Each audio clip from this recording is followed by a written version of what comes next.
언니 나 이제 정말 살 수 있는 거지? 한국의 한 병원. 여기 언니를 끌어안고 울고 있는 여성이 있습니다. 그녀의 팔에는 온통 바늘 자국으로 상처가 가득한데요. 이 여성에게 무슨 사연이 있는지 알아보겠습니다. 안녕하세요. 세계인들의 한국에 대한 감동적인 이야기를 전해드리는 감동뭉클입니다. 저희 채널은 해외 커뮤니티 레딧과 신청자의 실제 사연을 제보받아 실화를 바탕으로 영상을 제작하고 있습니다. 구독과 좋아요, 알림 설정은 영상 제작에 큰 힘이 됩니다. 오늘의 사연, 지금 시작합니다. 안녕하세요. 저는 이탈리아 작은 마을에 살고 있는 마리아라고 합니다. 지난 여름 저는 정말 힘든 시기를 겪었어요. 제 건강 문제 때문에 삶을 포기하려고도 했습니다. 저는 신장 기능이 좋지 않아 혈액투석에 의존하고 있거든요. 투석을 받으면서 제 양팔에 남은 흉터들이 정말 많아요. 그 흉터들을 보고 사람들은 종종 놀라며 끔찍하다는 표정으로 저를 보더라고요. 투석 과정이 얼마나 고통스러운지 일반 사람들은 상상도 못할 거예요. 하지만 지금 이 순간 저는 이렇게 투석을 받으며 살아갈 수 있어서 너무 행복합니다. 신장암을 진단받은 작년 저는 모든 것을 다 놔버리고 삶을 포기한 때도 있었어요. 그때는 정말 아무런 삶의 이유가 없었거든요. 하지만 한국을 방문한 뒤 저는 제 인생의 두 번째 삶을 살고 있어요. 제가 한국에서 경험한 놀라운 의료 서비스와 그곳 사람들의 따뜻함에 대해 이야기하고 싶어서 이렇게 사연을 보냅니다. 어릴 때 아버지가 질병으로 돌아가시고 엄마, 언니와 함께 살았어요. 비록 가난했지만 서로를 의지하며 살았죠. 어머니는 식당을 운영하셨고 언니와 저도 아르바이트를 하며 어머니를 도왔어요. 학교 끝나고는 어머니 식당에 가서 일을 도우며 심부름을 했어요. 바쁘게 하루하루를 보냈죠. 그렇게 시간이 흘러 모범생이었던 언니는 교수님의 추천으로 한국이라는 나라로 교환학생으로 갈 수 있는 기회를 얻게 되었어요. 처음에 언니는 학비 때문에 걱정이 많았어요. 하지만 엄마는 언니의 꿈을 지지하셨고 돈 걱정은 하지 말라고 하셨습니다. 저 또한 언니의 걱정을 덜어주기 위해 엄마는 내가 잘 돌볼 테니 우리 걱정은 하지 말라고 말했어요. 그렇게 언니는 한국으로 유학을 떠났습니다. 언니가 떠나고 몇 달 뒤 엄마는 일가 부업을 늘리셨고 저도 엄마를 도와드리면서 아르바이트 시간을 점차 늘려갔어요. 그게 무리가 됐을까요? 어느 날부터 제 몸이 적신호를 보내기 시작했습니다. 처음엔 단순히 피로감이 느껴졌고 밤에 자주 일어나 화장실을 가야 했어요. 이런 증상들이 처음엔 별거 아니라 생각하고 넘겼는데 점점 더 심각한 문제들이 드러나기 시작했어요. 발과 발목이 심할 정도로 붓기 시작했고 계단을 조금만 올라도 숨이 차고 심지어 가슴에 통증이 느껴질 때도 있었어요. 시간이 지나면 나아지겠지 생각하면서 그냥 넘기려고 했지만 점차 이 모든 것이 저의 일상을 방해하기 시작했어요. 그러던 어느 날 엄마의 식당 일을 도와드리고 오는 길에 갑자기 쓰러져 버렸어요. 놀란 엄마는 동네 사람들의 도움으로 저를 데리고 병원에 가셨어요. 의사는 심상치 않다는 표정으로 검사를 해보자고 제안했지만 병원비가 부담이 되었던 저는 단순 피로라고 생각하고 그냥 퇴원하자고 엄마한테 말했죠. 그러고 퇴원을 하려고 한 날 아침에 전 또 어지러움증을 느끼고 쓰러지고 말았어요. 놀란 엄마는 결국 의사 선생님과 상의하고 각종 검사를 하기로 했습니다. 의사는 저에게 여러 질문을 한 뒤 혈액검사, 소변검사 등 여러 검사들을 하자고 했습니다. 검사 결과가 나오려면 며칠이 걸릴 테니 병원에서 연락이 오면 다시 병원을 방문하라고 하더라고요. 그렇게 더디게 며칠이 지나고 그 사이에도 제 몸 상태는 예전과 같지 않았어요. 4일째 되던 날 병원에서 전화가 와서 급하게 병원으로 갔고 거기서 엄마와 저는 믿고 싶지 않은 사실과 마주하게 됐습니다. 검사 결과를 보여주시며 담당 의사 선생님은 저에게 만성신장질환이라는 진단을 내렸습니다. 그리고 앞으로 투석과 치료가 필요하다고 말했습니다. 치료 비용을 듣고 나서 저는 우선 생각할 시간이 필요하다고 말하고 집으로 돌아왔어요. 집으로 돌아온 후 엄마는 한참을 미안하다고 하시면서 우셨습니다. 영문을 몰랐던 저는 엄마에게 이유를 물었고 사실 아빠도 신장이 안 좋아서 투석을 하시다 그 후유증으로 돌아가셨다고 하시더라고요. 그러면서 엄마는 저에게 아버지의 병이 유전된 것 같다고 어릴 때부터 돌봐주지 못하고 고생시킨 자신의 탓이라며 괴로워하셨어요. 의사 선생님은 만성신장질환은 가족력이나 유전적인 이유로 발생할 수도 있지만 환경적 요인으로 인해 생길 수도 있다고 말했습니다. 생활 습관 때문에 생길 수도 있다고 했지만 엄마는 계속해서 미안하다고 하며 자책하셨어요. 집으로 돌아온 후에도 온몸에 가려움증과 피로감이 몰려왔습니다. 온몸이 부어서 몸이 너무 무겁게 느껴지고 밤에 잘 때 다리 경련까지 오더라고요. 나중에는 식욕이 떨어지고 메스꺼움과 구토가 일상이 되었습니다.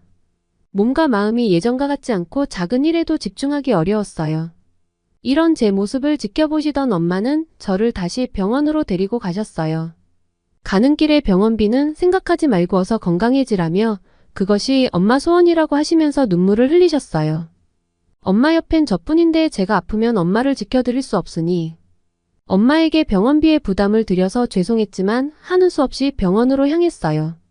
의사는 제 얼굴을 보고 상태가 더 나빠졌다고 말했습니다. 혈액과 소변 검사를 포함한 여러 검사를 다시 진행했고 결과는 제 신장 기능이 이전보다 더 심각하게 악화되었다는 것을 확인시켜 주었어요. 그리고 즉시 투석을 시작해야 한다고 말했습니다. 그 말을 듣고 엄마는 바닥에 주저앉아 우셨고 저는 담담하게 모든 것을 받아들였습니다. 투석을 시작하면서 제 몸에서 노폐물과 과잉 수분을 제거하는 과정을 거쳐야 했고 일주일에 3번 병원을 방문해야 했습니다. 투석 과정, 약 복용법, 투석 환자로서 준비해야 할 것들과 주의사항들에 대해 천천히 배워나갔어요.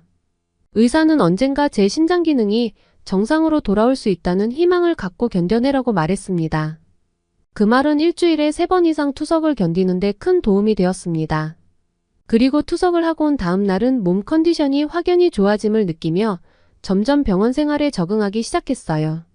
하지만 투석 치료는 하루에 최소 3시간이 걸렸고 어릴 때부터 활동적이었던 저에게 일상은 거의 지옥과 같았습니다. 신장 기능은 쉽게 회복되지 않았고 투석이 신장을 복원하는 과정이 아니라 현재 상태를 유지하는 과정임을 점점 더 깨닫게 되면서 점차 희망을 잃어갔어요. 우연히 본 거울 속에서 어릴 적 많은 꿈과 호기심으로 가득했던 제 모습은 어디에도 없었고 오직 삶에 지친 낯선 소녀만이 서 있었습니다. 고통 속에서 살며 다음 투석을 기다리는 것이 제 일상이었습니다. 혈액 투석 비용은 엄청난 부담이었고 그 비용을 감당하기 위해 열심히 일하는 엄마를 보는 것은 매우 고통스러웠습니다. 하지만 그때까지도 여전히 희망을 포기하지 않고 나아질 수 있다는 생각으로 치료를 받았어요. 그날도 투석 후 몇 달 만에 종합검사를 받았고 결과를 듣는 날이 돼서 병원으로 향했어요. 진료실에 들어갔는데 의사 선생님의 표정이 평소와 달랐습니다. 혈액과 소변 검사에서 이상 결과가 나왔다며 초음파 검사를 해보자고 했습니다. 제가 그게 무슨 말이냐고 물었더니 신장에 장기간 스트레스가 가해지고 만성적인 염증 반응으로 인해서 신장에 이상 소견이 생긴 것 같다고 하더라고요. 제가 명확히 이해가 안 된다고 하자 의사는 혈액 내에서 신장 기능을 평가하는 혈액 내 크레아티닌 수치가 너무 높고 소변에서도 혈액 성분이 발견돼서 혹시 모르니 초음파나 CT를 찍어보자고 제안했습니다. 저는 현실을 부정하고 싶었어요. 하지만 결국 엄마의 설득으로 초음파 검사를 받기로 했습니다. 솔직히 그때 그 검사를 받지 않으려 한 이유는 제 몸이 악화되고 있다는 것을 예전부터 느끼고 있어서 두려웠었던 것 같아요. 그렇게 초음파 검사를 마치고 며칠 뒤 저는 신장암이라는 진단을 받았습니다. 첫 진단을 받고 몇 달 동안 투석을 받으며 솔직히 하루하루 사는 게 너무 힘들었어요. 기계와 함께 시간을 보내는 동안 저는 종종 창밖을 바라보며 더 나은 미래를 꿈꾸었는데 신장암이라는 의사의 말에 모든 희망이 사라졌고 저는 완전히 무너지고 말았습니다. 엄마는 의사에게 신장암이라니 말도 안 된다며 확실하냐며 재차 물으셨고 그 자리에 한동안 주저앉아 멍하니 눈물만 흘리셨습니다. 처음 암이라는 말을 들었을 때 저는 정말 화가 나서 하늘을 원망했어요. 제가 무슨 잘못을 그렇게 했길래 이런 고통을 주는 건지 정말 너무 슬프고 화가 났습니다. 그 후로 저는 삶을 놓게 되었고 엄마와의 관계도 점점 나빠졌어요. 투석이고 뭐고 다 포기하고 아무것도 하고 싶지 않았어요. 신장암이면 이래도 죽고 저래도 죽는데 그깟 투석해서 뭐하냐며 엄마와도 매일 다퉜고 저는 점점 삐뚤어지기 시작했죠. 저는 점점 희망을 잃어갔고 결국 엄마에게도 모든 치료를 중단하겠다고 말했습니다. 그렇게 투석을 받지 않는다고 말하고 다음날 갑자기 언니에게 전화가 왔어요. 언니는 한국에서 대학을 졸업하고 직장을 얻어 열심히 살고 있었습니다. 저는 늘 언니가 자랑스러웠어요. 그런 언니에게 제 상황을 알려서 언니의 모든 것을 포기하게 하고 싶지 않았어요. 제가 신장기능 장애 진단을 받고 투석하는 상황이라고 말하면 분명 바로 집으로 돌아올 것을 알고 있었습니다. 그래서 저와 엄마는 언니에게 당분간 알리지 말자고 했었죠. 근데 언니가 어떻게 알고 전화를 했는지. 언니에게 갑자기 전화가 와서 저는 아무렇지 않게 평상시처럼 전화를 받았어요. 전화를 받자마자 수화기 너머로 언니의 떨리는 목소리가 들렸어요. 제가 모든 치료를 관두겠다고 말한 다음날 엄마는 할 수 없이 언니에게 연락을 하셨고 그동안의 모든 상황을 털어놓으시면서 저를 좀 설득해달라고 하셨다고 했습니다.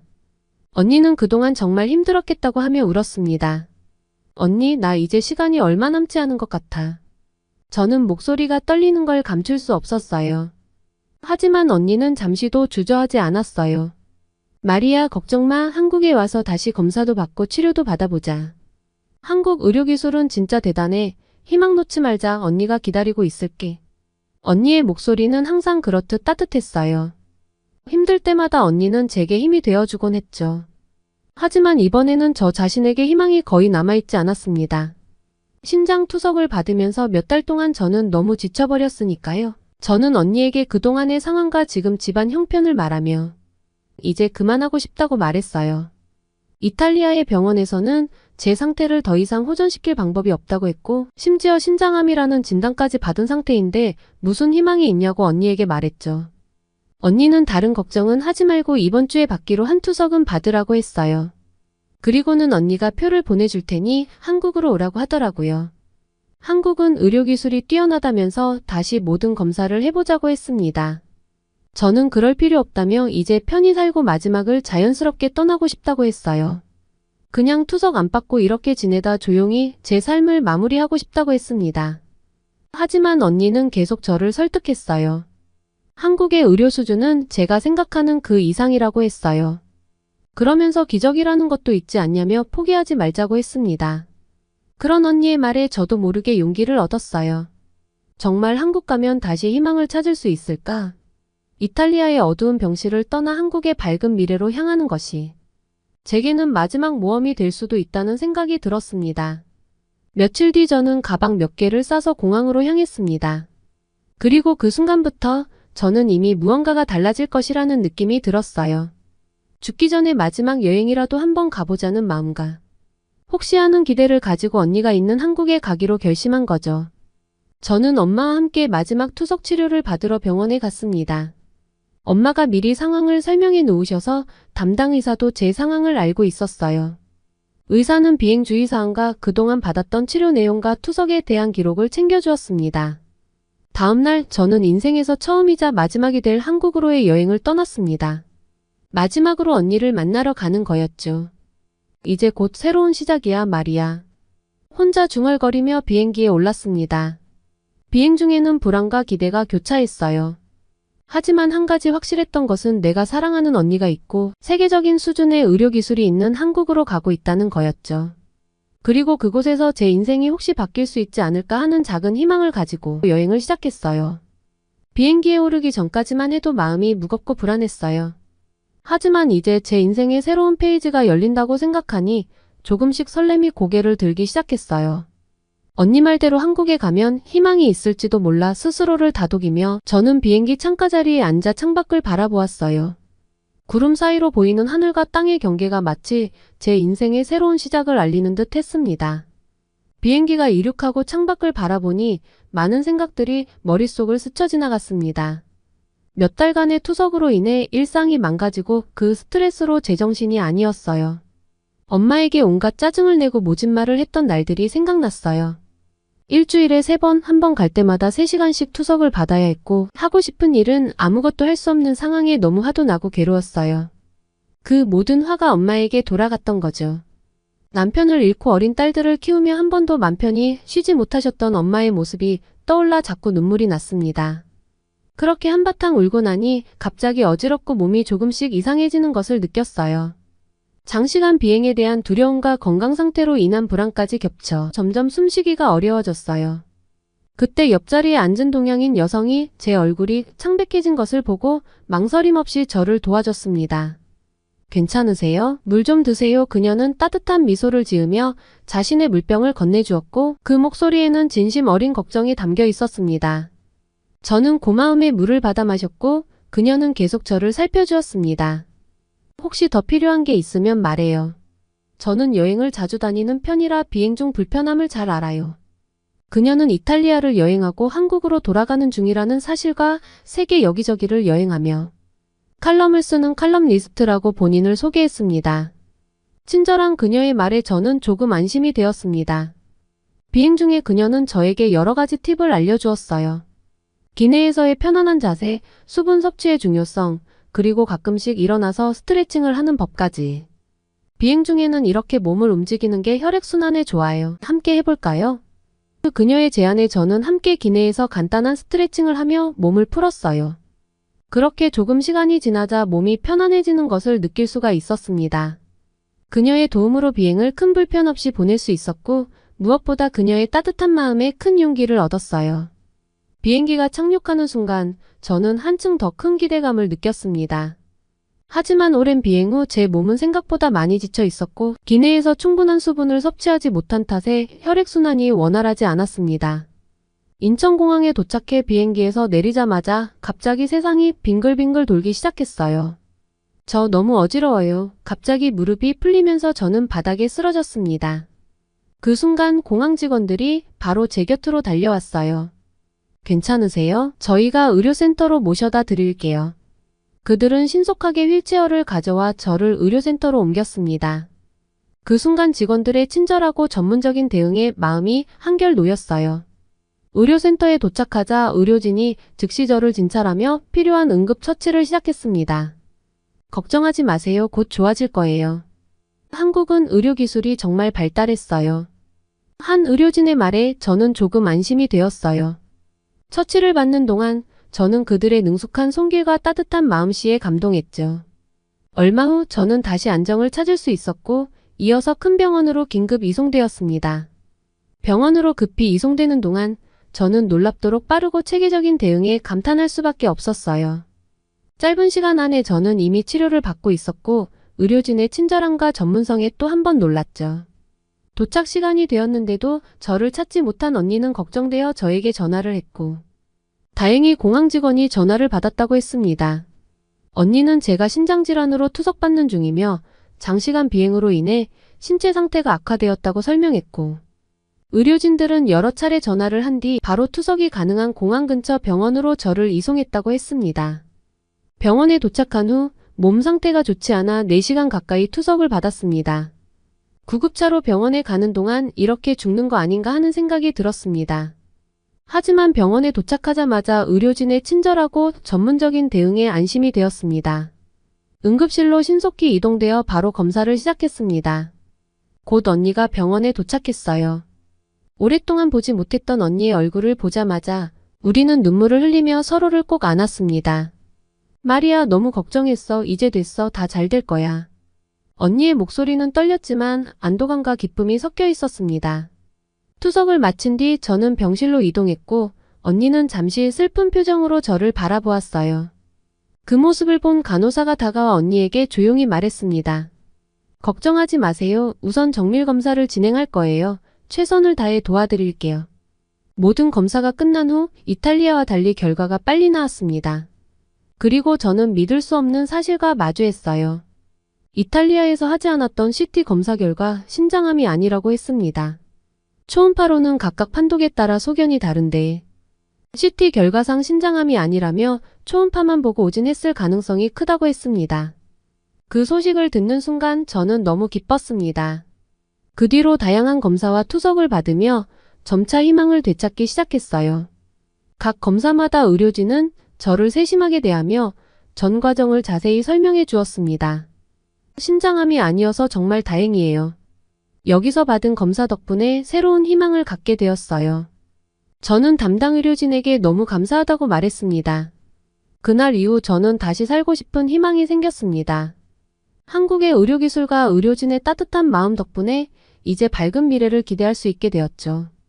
병원에서 투석을 받는 동안 저는 같은 신장 질환을 앓고 있는 다른 환자들의 희망적이고 긍정적인 태도를 보며 많은 생각에 잠겼어요.